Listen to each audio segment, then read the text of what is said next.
Hello students, today we are going to discuss about the human ear. In this topic we will discuss about the structure and function. Structure में हम लोग देखेंगे year का कौन सा part को क्या बोलते हैं, that is internal ear, middle year and external ear, सब चीज़ हम लोग देखेंगे और उसके डिफरेंट डिफरेंट पार्ट्स को भी देखेंगे. So in this topic we will discuss all the functions of it कि आखिर ईयर में हम लोग को सुनाई कैसे देता है, किस तरीका से हम लोग को जो external that is voice, the voice, external voice को हम लोग सुनते कैसे, उस आवाज़ को सुनते कैसे. जैसे आप मेरे आवाज़ को सुन पा रहे हो तो ये कैसे सुन पा रहे हैं, ये आवाज़ जा कैसे रहा है, हम लोग आइडेंटिफाई कैसे कर पा रहे हैं, ये सारा चीज़ को हम लोग एकदम सिंप्लीफाइड मैनर में आज देखेंगे. So we will discuss about the structure and function. So watch this video till the end. इस वीडियो को पूरा देखें और फिर समझे कि ह्यूमन ईयर वर्क कैसे करता है. So welcome to our channel concise concept. So let's start. So human ear में हम लोग सबसे पहले स्ट्रक्चर को देखेंगे. स्ट्रक्चर को हम लोग एक डायग्राम के फॉर्म में समझेंगे कि डायग्राम में किस पार्ट को क्या बोलते हैं. सो ह्यूमन ईयर 3 पार्ट्स में डिवाइडेड होता है. सबसे पहला होता है एक्सटर्नल ईयर, नेक्स्ट है middle ear and next is that is internal ear. So I will write it here. Human ear is divided into 3 parts.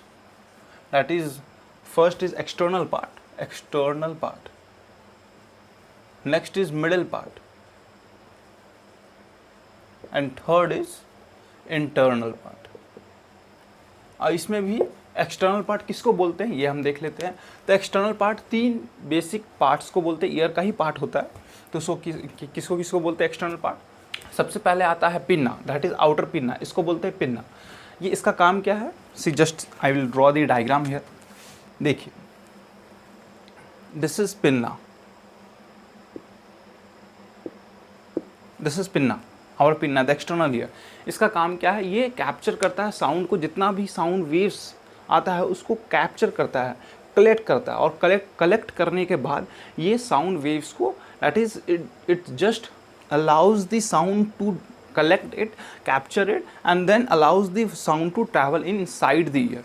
तो ये अंदर चला जाता है. तो देखिए किस तरीका से ये डायग्राम बना रहे हैं. So it goes like this. So the external ear contains 3 parts basic. This is pinna, the pinna part. This is pinna, P-I-N-N-A. So pinna. Next is auditory meatus.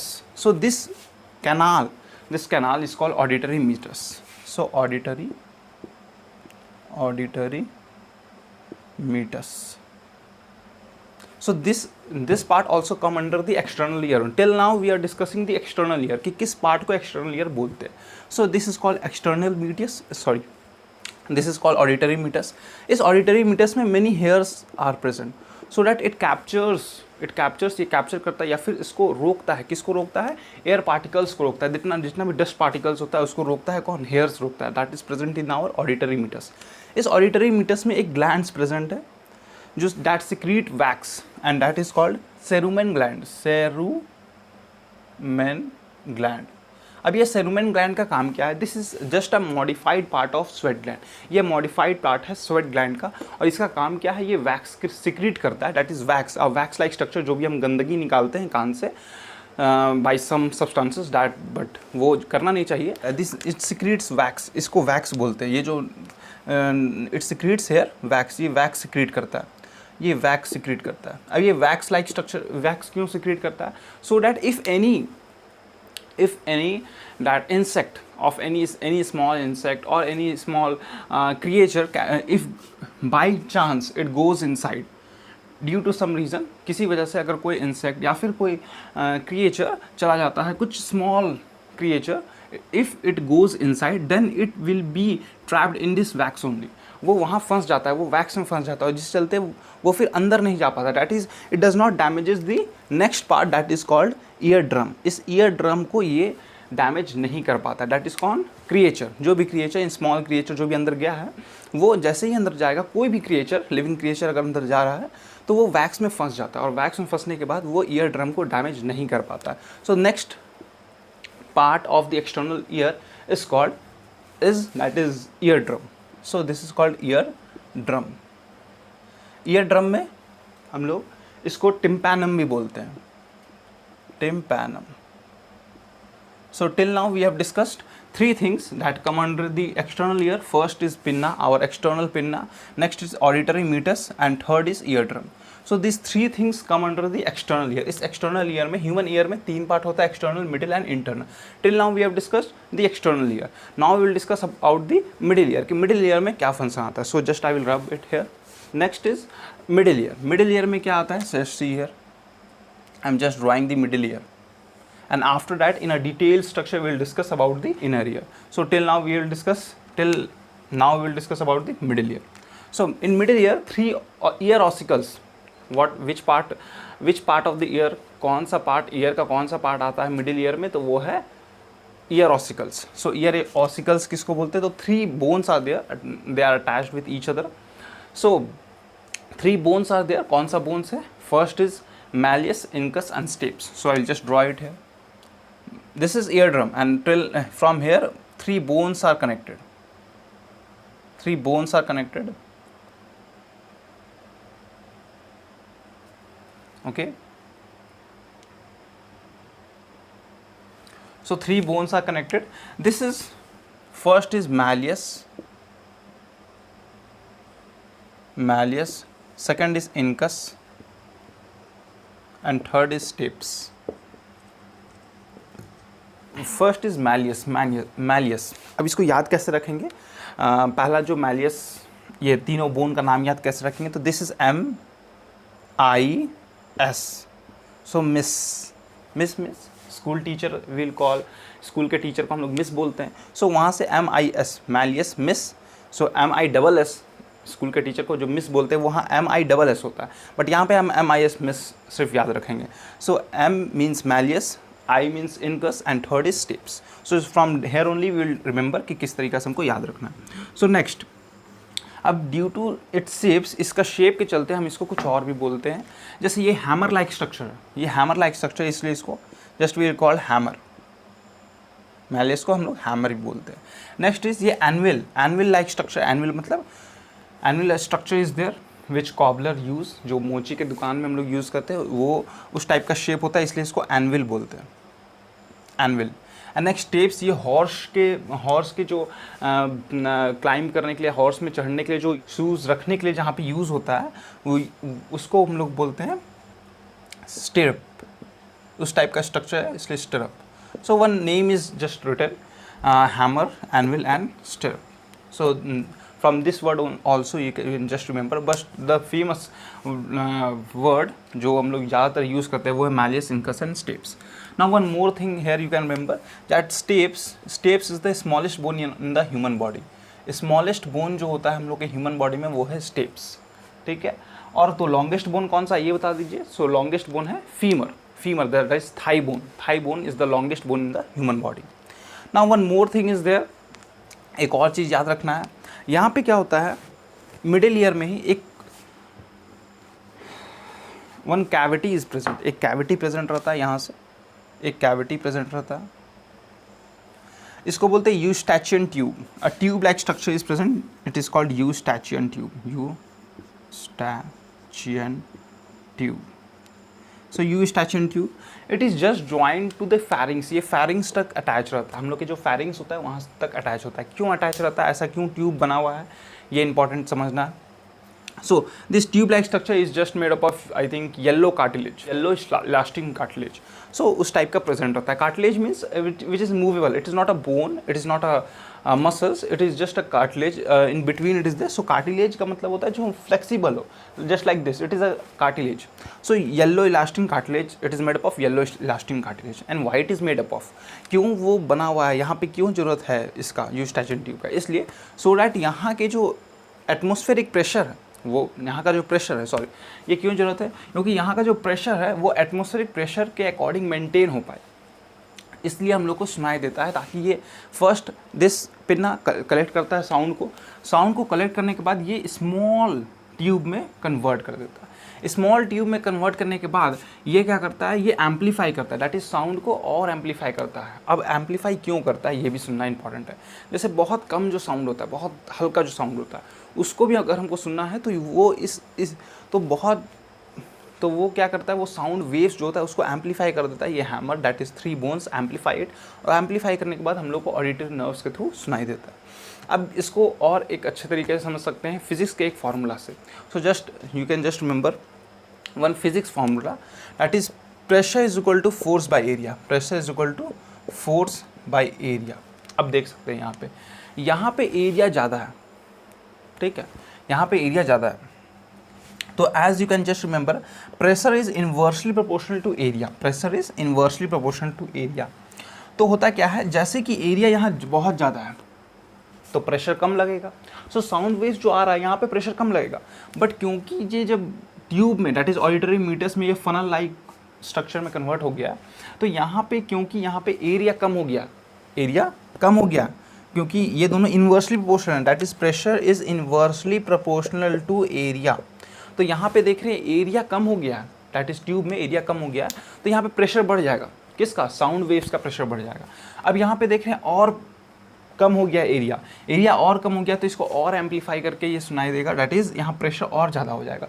तो हो क्या रहा है, बहुत ही कम साउंड को भी ये प्रेशर, क्योंकि एरिया कम होते जा रहा है तो प्रेशर बढ़ते जा रहा है, और प्रेशर बढ़ने की वजह से वो साउंड एम्पलीफाई हो रहा है, साउंड वेव्स जो है वो एम्पलीफाई हो रहा है, इसी के चलते हमको सुनाई दे रहा है। बट यहाँ पे यूस्टैचियन ट्यूब का यहाँ ये काम है कि अगर by chance due to some reason यहाँ पे प्रेशर मेंटेन नहीं हुआ, तो जो प्रेशर एक्स्ट्रा प्रेशर होगा, जो एक्स्ट्रा प्रेशर होगा, दैट इज़ अगर कोई साउंड है जो बहुत तेज़ साउंड हो रहा है और उसको, क्योंकि वो एम्पलीफाइड साउंड है, बहुत तेज़ साउंड हो रहा है, साउंड तो पहले से ही बहुत ज़्यादा है, तो यहाँ एम्पलीफाई करने की ज़रूरत नहीं है, एम्पलीफाई करने की ज़रूरत नहीं है, तो फिर हम लोग को कैसे सुनाई देता है, क्योंकि जो साउंड कलेक्ट हो रहा है तो एक्स्ट्रा साउंड जो एक्स्ट्रा साउंड, क्योंकि हमको एटमॉस्फेरिक प्रेशर के जैसा ही उसको बनाना, यहाँ पे एटमॉस्फेरिक प्रेशर के जैसा ही वो प्रेशर क्रिएट करना है, तो क्योंकि जो एक्स्ट्रा प्रेशर क्रिएट हो रहा है due to extra sound waves, वो सारा इधर से फेरिंग से निकल जाता है, बाहर निकल जाता है।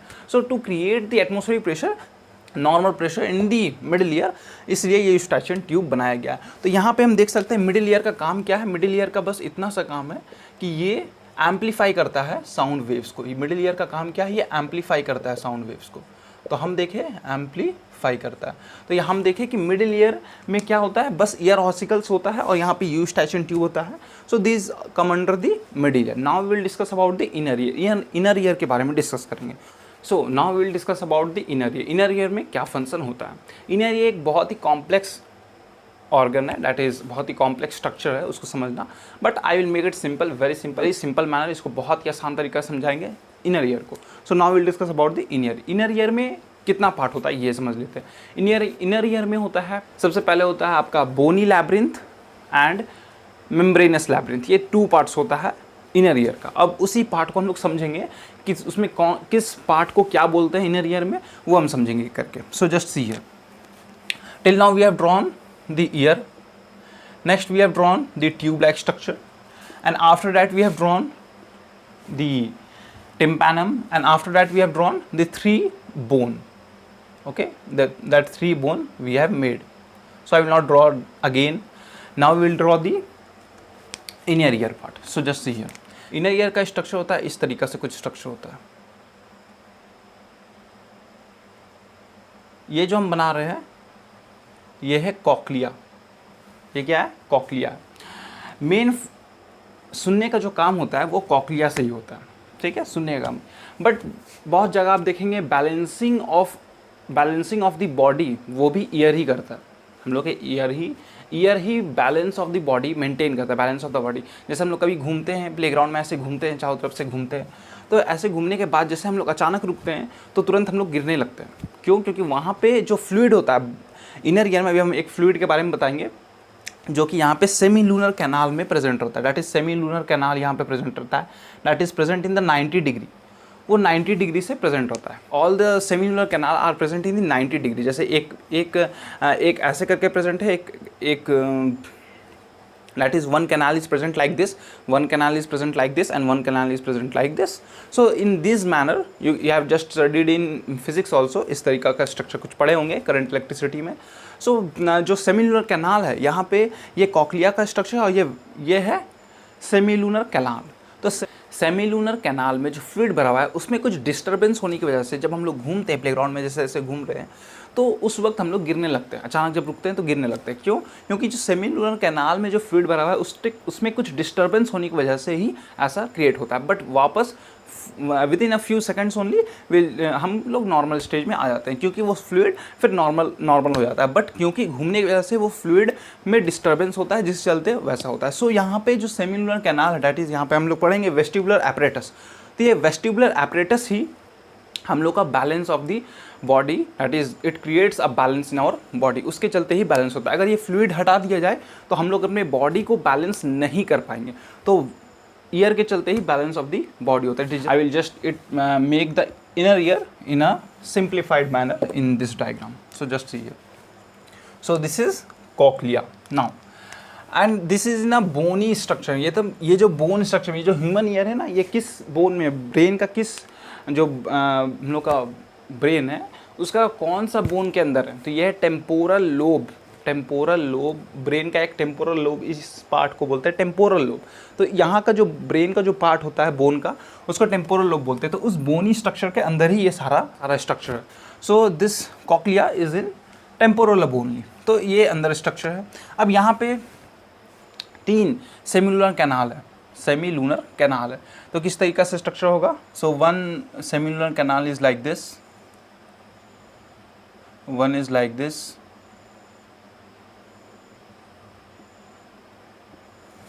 one is like this,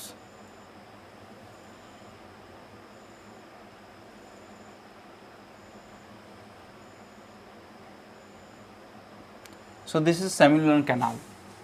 Now next is, और इसी बोन के, ये बोनी स्ट्रक्चर है और ये बोन के अंदर एक मेम्ब्रेन लाइक स्ट्रक्चर प्रेजेंट है, वो हम अब ब्लैक कलर से बना रहे हैं।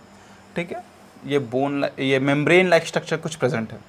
ठीक है, membrane like structure, one membrane like structure is present inside the bone. तो ये ब्लू कलर से स्ट्रक्चर बना रहे हैं, इसको बोलते हैं बोनी लैब्रिंथ, क्योंकि ये बोन का बना हुआ है।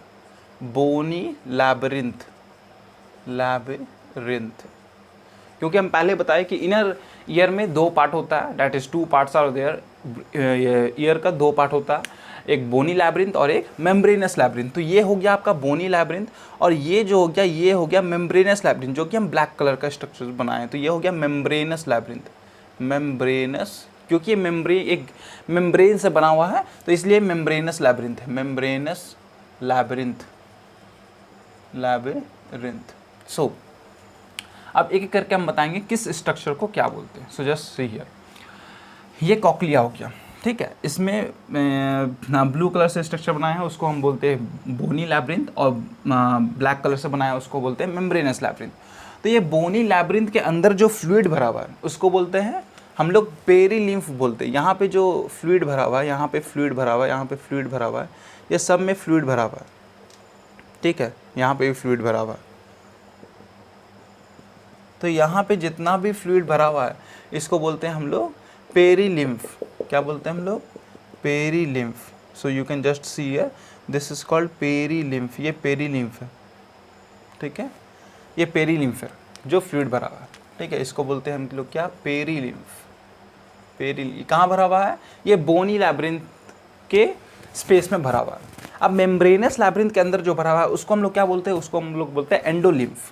ठीक है, तो मेम्ब्रेनस लैब्रिंथ कहाँ है? तो मेम्ब्रेनस लैब्रिंथ यहाँ, you can just see here, membranes labyrinth यहाँ, दिस इज मेम्ब्रेनस लैब्रिंथ। तो मेम्ब्रेनस लैब्रिंथ के अंदर जो हम बना रहे हैं अभी, ये है आपका एंडोलिम्फ। तो इसको हम लोग बोलते हैं एंडोलिम्फ, एंडो LYMPH, एंडोलिम्फ। सो अभी तक आपको क्या समझ में आया? बोनी लैब्रिंथ के अंदर क्या है? पेरीलिम्फ, और मेम्ब्रेनस लैब्रिंथ के अंदर क्या है? एंडोलिम्फ। अभी ये बैलेंसिंग ऑर्गन को आपको नहीं समझना है, आपको अभी ये समझना है क्योंकि हम ह्यूमन ईयर पढ़ा रहे हैं। तो ह्यूमन ईयर में अभी सुना कैसे जाता है ये हम समझाना चाहते हैं। सो अब इसको, ये तो हो गया समझना कि किस पार्ट को क्या बोलते हैं। अब यहाँ पे फ्लूइड कैसे फ्लो होता है, क्योंकि यहाँ पे यही इंपॉर्टेंट है। ईयर में सबसे इंपॉर्टेंट है कि फ्लूइड कहाँ से कहाँ फ्लो होता है, ये समझना इंपॉर्टेंट है, और इसी को अभी समझाने वाले हैं। अब हम इसको क्या करेंगे? इसको कट सेक्शन, एक कट सेक्शन देखेंगे। इसको जस्ट इमेजिन हम इसका एक कट सेक्शन देखते हैं। कट सेक्शन मतलब ये जो घुमावदार स्ट्रक्चर है, इसको हम अगर यहाँ से कट कर देते, जस्ट सी हियर, अगर यहाँ से कट कर देते, यहाँ से कट कर देते हैं, आपको इस तरीका से समझाते हैं। अगर यहाँ से इसको कट कर देते हैं, ठीक है, तो जो स्ट्रक्चर बनेगा एक, क्योंकि घुमावदार स्ट्रक्चर समझ में नहीं आएगा तो इसको इस तरीका से सिंपल बनाएंगे। तो यहाँ पे देखिए, कट सेक्शन है, इसको हम ऐसे बना रहे हैं, ठीक है। तो कैसे बनेगा ये, इस तरीक़ा से बनेगा, ठीक है। थोड़ा सा और बड़ा कर देते हैं ताकि और अच्छा समझ में आए।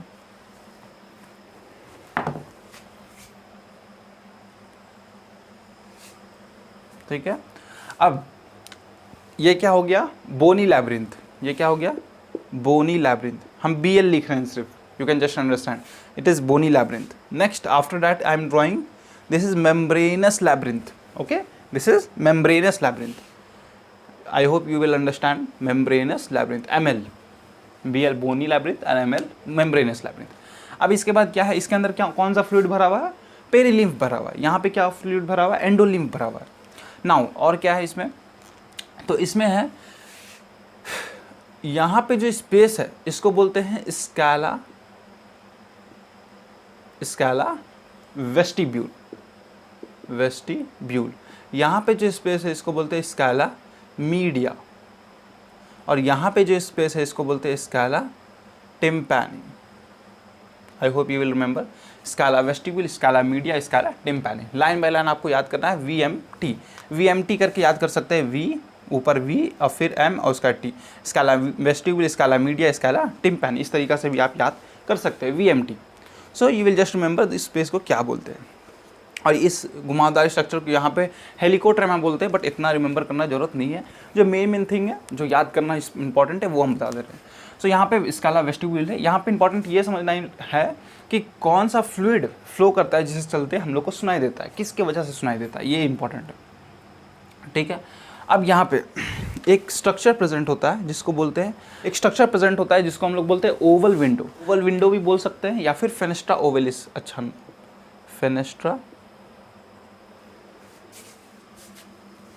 Fenestra ओवैलिस, fenestra ovalis. और यहाँ पे जो विंडो है इसको बोलते हैं राउंड विंडो भी बोल सकते हैं, या फिर इसको दिस हेयर एक विंडो प्रेजेंट है, ओवल विंडो, या फिर फेनेस्ट्रा ओवैलिस बोलते हैं। इसको राउंड विंडो बोलते हैं या फिर फेनेस्ट्रा रोटुंडस बोलते हैं। नाउ इस मेम्ब्रेन को हम लोग बोलते हैं रीजनर्स मेम्ब्रेन। यहाँ पे जो मेम्ब्रेन प्रेजेंट है इसको बोलते हैं रीजनर्स मेम्ब्रेन, ठीक है। यहाँ पे जो मेम्ब्रेन प्रेजेंट है इसको बोलते हैं बेसिलर्स मेम्ब्रेन, ठीक है, basilars membrane. I will just write it, this is called basilars membrane. इसको बोलते हैं रीजनर्स मेम्ब्रेन, ठीक है। I will hope you will remember it. यहाँ पे ऑफकोर्स जो फ्लूइड प्रेजेंट है आपको याद होना चाहिए, क्या है वो, पेरीलिम्फ। यहाँ पे जो फ्लूइड प्रेजेंट है वो क्या है, एंडोलिम्फ, वो याद होना चाहिए क्योंकि अभी हम जस्ट बताएं। अब यहाँ पे बेसिलर्स मेम्ब्रेन हो गया। अब इसके ऊपर एक एपिथेलियल लाइक टिश्यू प्रेजेंट है, उसको बोलते हैं organ of Kotai, organ of Kotai, organ of कोटाई, ठीक है। और इस ऑर्गन ऑफ कोटाई के ऊपर एक मेम्ब्रेन प्रेजेंट है जिसको बोलते हैं टेक्टोरियल मेम्ब्रेन। क्या बोलते हैं, tectorial membrane. So one membrane is present, this is called tectorial membrane, tectorial membrane. अब इस टेक्टोरियल मेम्ब्रेन में यहाँ पे ही in above the basilars membrane में क्या प्रेजेंट होता है, hair like cell, that is एक हेयर लाइक सेल प्रेजेंट होता है। और इस हेयर लाइक सेल के ऊपर, हेयर लाइक सेल के ऊपर इस तरीका से हेयर प्रेजेंट, जिसको स्टीरियोसीलिया बोलते हैं, stereo hair cells are present, hair cells, और इसको बोलते हैं स्टीरियोसीलिया, ठीक है। इस टाइप का स्ट्रक्चर प्रेजेंट होता है यहाँ पे प्रेजेंट होता है, ठीक है। बेसिलर्स मेम्ब्रेन के जस्ट ऊपर प्रेजेंट होता है। अब क्यों प्रेजेंट होता है ये सारा चीज़ समझते हैं, one by one we will understand. So हुआ क्या, ये जो प्रेजेंट है यहाँ पे आपको बताया था कि 3 बोन प्रेजेंट है, मैलियस, इनकस एंड स्टेप्स। तो यहाँ पे स्टेप्स, जो लास्ट स्टेप्स प्रेजेंट है वो स्टेप्स यहाँ पे प्रेजेंट होता है, ठीक है, स्टेप्स प्रेजेंट होता है। अब होता क्या है, जैसे ही साउंड वेव्स आया, वाइब्रेशन क्रिएट हुआ। As you know sound travels in of course in a vibration form, तो वाइब्रेशन के फॉर्म में वो ट्रैवल किया साउंड। अब साउंड जैसे ही ट्रैवल किया from the ear pinna inside from the auditory meatus, auditory meatus के बाद वो जस्ट पुश, इट पुशेस, वो धक्का देता है, पुश करता है किसको, tympanum, that is ear drum को। ईयर ड्रम को पुश करने के बाद वो फिर किसको पुश करेगा, वो 3 बोन्स को एक ही बार में पुश करेगा। दैट इज क्यों पुश करेगा, ताकि वो एम्पलीफाई करे, वो साउंड को एम्पलीफाई करे। तो लास्ट में जब स्टेप्स आएगा तो स्टेप्स पुश करेगा दिस फेनेस्ट्रा ओवैलिस, और fenestra ovalis is a vibrating structure, वो वाइब्रेट करते रहता है। वो वाइब्रेट किया, वाइब्रेट करने के बाद यहाँ जो फ्लूइड प्रेजेंट है उसको प्रेशर क्रिएट हुआ, वहाँ पे पुश किया, जिसके चलते यहाँ प्रेशर क्रिएट हुआ।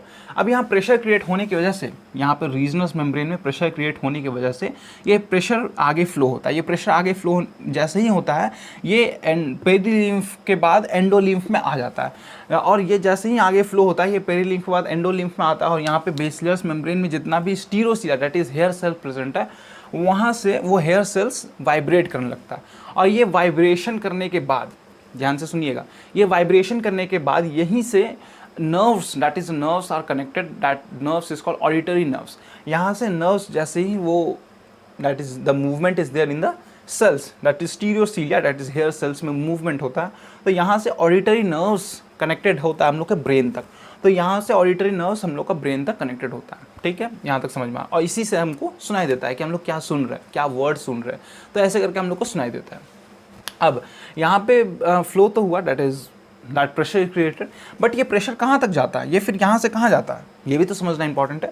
तो ये वापस क्या होता है, ये जो फेनेस्ट्रा रोटुंडस है यहाँ से वापस ये मिडिल ईयर में चला जाता है, और ये मिडिल ईयर में जाने के बाद फिर से एक्स्ट्रा जो प्रेशर है वो फिर से Eustachian tube that is pharynx to the pharynx, it comes out from our mouth, ये माउथ से निकल जाता है। ये जो प्रेशर क्रिएट हो रहा है वो हम लोग का माउथ से निकल जाता है, वो पता भी नहीं चलता, ठीक है। तो यहाँ से पहले फेनेस्ट्रा ओवालिस से ये फेनेस्ट्रा रोडुंटा तक जाएगा, जो प्रेशर क्रिएट करेगा, जिसके चलते हेयर सेल्स मूव करेगा, और ये stereocilia that is hair cells, the movement due to this movement only, ये मूवमेंट के चलते ही दैट इज ऑडिटरी नर्व्स तक ऑडिटरी नर्व से हम लोग के ब्रेन तक जाता है, जिससे हम लोग सुनाई देता है। और एक्स्ट्रा प्रेशर जो क्रिएट हो रहा है फ्रॉम द फेनेस्ट्रा रोडुंटा, ये वाइब्रेशन के थ्रू ये in that is middle ear में जाने के बाद वो वापस बाहर निकल जाता है। So this step one by one, these all step we'll write here and we'll understand it. So we'll conclude now whatever we have studied. We'll conclude, ये हम conclude करेंगे कि क्या आज अभी तक हम लोग समझे। So just I hope you have understood this diagram. Now we'll see the conclusion part कि sound waves जो होता है वो कहाँ से कहाँ travel होता है। So सबसे पहले sound waves आता है पिन्ना में, हम लोग का outer ear that is pinna में आता है, फिर ऑडिटरी कैनाल में जाता है, फिर टिम्पैनिक मेम्ब्रेन में जाता है दैट इज ईयर ड्रम, तो यहाँ तक हो गया एक्सटर्नल ईयर। फिर आता है 3 ossicles that is middle year का पार्ट है, मैलियस, इंकस एंड स्टेप्स। फिर आता है इनर ईयर का पार्ट दैट इज फेनेस्ट्रा ओवालिस। फिर आता है पेरिलिम्फ और वेस्टिबुलर कैनाल, तो हम आपको बताए थे पेरिलिम्फ। फिर आता है रीजनस मेम्ब्रेन, रीजनस मेम्ब्रेन के बाद एंडोलिम्फ में आता है दैट इज मेम्ब्रेनस लैम्ब्रेन के अंदर जो फ्लूइड भरा हुआ है उसको एंडोलिम्फ बोलते हैं, तो फिर वो एंडोलिम्फ में आता है। एंडोलिम्फ के बाद वो बेसिलस मेम्ब्रेन में जाता है। बेसिलस मेम्ब्रेन में जाने के बाद ये सब साउंड वेव्स जा रहा है, तो बेसिलस मेम्ब्रेन में साउंड वेव्स जाने के बाद वो perilymph of the tympanic canal that is नीचे वाला जो कैनाल था दैट इज पेरिलिम्फ जिसमें भरा हुआ था, दैट इज बोनी लैम्ब्रिंथ के अंदर जो लास्ट सबसे नीचे वाला जो कैनाल था उसमें टिम्पैनिक, उसी को टिम्पैनिक मेम्ब्रेन बोला जाता है, वहाँ से फेनेस्ट्रा रोडुंटा में जा रहा है।